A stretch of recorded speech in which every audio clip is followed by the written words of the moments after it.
that it's raining. And I have no idea where this stuff is. I feel like we're getting all the skeletons out today.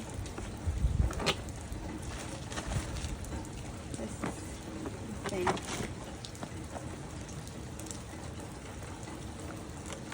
Never know how far back you have to go. I had all that most of you summoned down, taking me back to the night we met.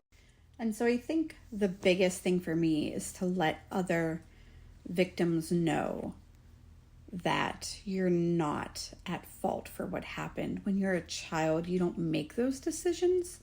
That's not up to you.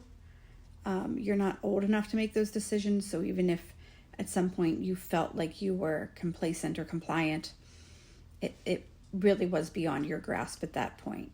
And to parents and caregivers, it's really important to pay close attention and to ask the questions and to be okay with being disliked maybe in the situation when it comes to protecting your kids, because groomers will groom you as well. They will win your trust and make you think that this is what's best for your child, or that this is what your child wants, and how can you deny them this? And that is what happens in these situations. You know, we always say it was a different time then, right? When I was growing up, oh my goodness, when I was growing up, grooming was not a thing. I mean, unless we were talking about a dog or going to the salon maybe or something, but it wasn't a term anybody had heard of. And to be honest, I didn't actually hear this term until a couple of years ago on a Hulu show, a TV show actually. It warned of grooming, and I had to look it up because I didn't understand what that meant. It was like a trigger warning. So yeah, these pictures, that was about the time. I think it had already started. It makes sense that it had already started then. I was 13. I actually think I was 12 when the grooming started. And then by the time I was, oh my gosh, by the end of that summer, I was totally in. So that was maybe not, it was the next summer, but see, it all becomes a blur. They tell you you lose memories kind of to protect your brain, I think. And so I was 13 when it really started. And I don't think I got away until I was 16 or 17, maybe. It was probably 3 years, I think. So for me, grooming felt a lot like falling in love. And that's really hard even now to say out loud, but that's what it was like for me.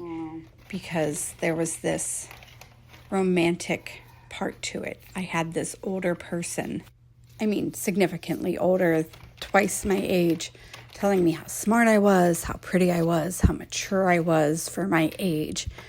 And, picking me flowers off the side of the road and reading me poetry. And it felt a lot like what I thought love should feel like, especially at that age, right? We're very naive, I think. I was 22 when I realized that what happened wasn't my fault. I was watching a Dr. Phil episode, of all things, and I was yelling at the TV at this girl because she was just being ridiculous, defending her teacher who had, groomed her and sexually assaulted her. Again, that wasn't a term at the time. And I'm going, what are you talking about? How do you not see this?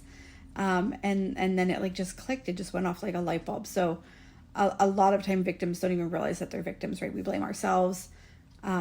We feel to blame for what happened. And so this is one of the reasons why I'm so passionate about this subject and spreading the word and talking about it.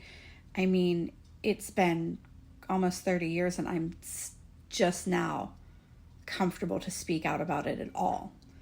If that tells you how long the healing process really is. So prevention is really the best way to deal with this.